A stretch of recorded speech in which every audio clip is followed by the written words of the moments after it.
প্রতিদিন কলেজে যাওয়া আসার সময় নায়লা চৌরাস্তার মোড়ে বটগাছের তলায় আমির ও তার 3 বন্ধুকে আড্ডা দিতে ও সিগারেট ফুঁকতে দেখে। সঙ্গে আরও 2-3 জন মেয়ে থাকে, তাই ভয় পায় না। কিন্তু আজ মাথার খুব যন্ত্রণা হচ্ছিল বলে 2টো ক্লাস বাকি থাকতে ছুটি নিয়ে চলে এসেছে। দূর থেকে বটতলায় তাদেরকে দেখে ভয়ে নায়লার বুক টিপটিপ করতে লাগলো। কাছে এসে মুখ নিচু করে দ্রুত হাঁটতে লাগলো। আমি তার দিকে তাকিয়ে সিগারেট জোর টান দিয়ে রিং তৈরি করে ধোঁয়া ছেড়ে বন্ধুদের বলল, আজ যখন চান্স পাওয়া গেছে তখন মনের কথাটা জানিয়ে দিই, কি বলিস? বন্ধুরা একসঙ্গে বলে উঠল, হ্যাঁ জানিয়ে দে, এরকম চান্স আর নাও পেতে পারিস।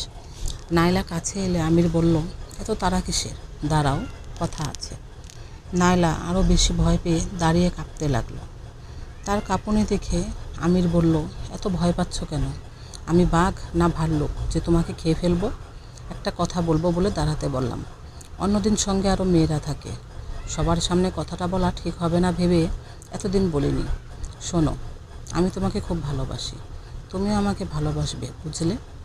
অভাবের জন্য মুস্তফা চাচা তোমাকে পড়াতে চাননি। তুমি বাড়িতে কয়েকটা ছোট ছোট ছেলে মেয়েকে প্রাইভেট পড়িয়ে লেখাপড়া করছো, সে কথা আমি জানি।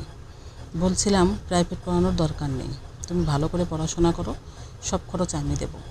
প্রতিদিন কলেজ থেকে ফেরার সময় একা আসবে, তাহলে দুজনে আলাপ করতে পারবো। এবার যাও। কথাটা শুনে নায়লা খুব রেগে গেলেও কিছু বলল না, শুধু তার বন্ধুদের দিকে একবার তাকিয়ে নিয়ে মুখ নিচু করে হাঁটতে লাগলো।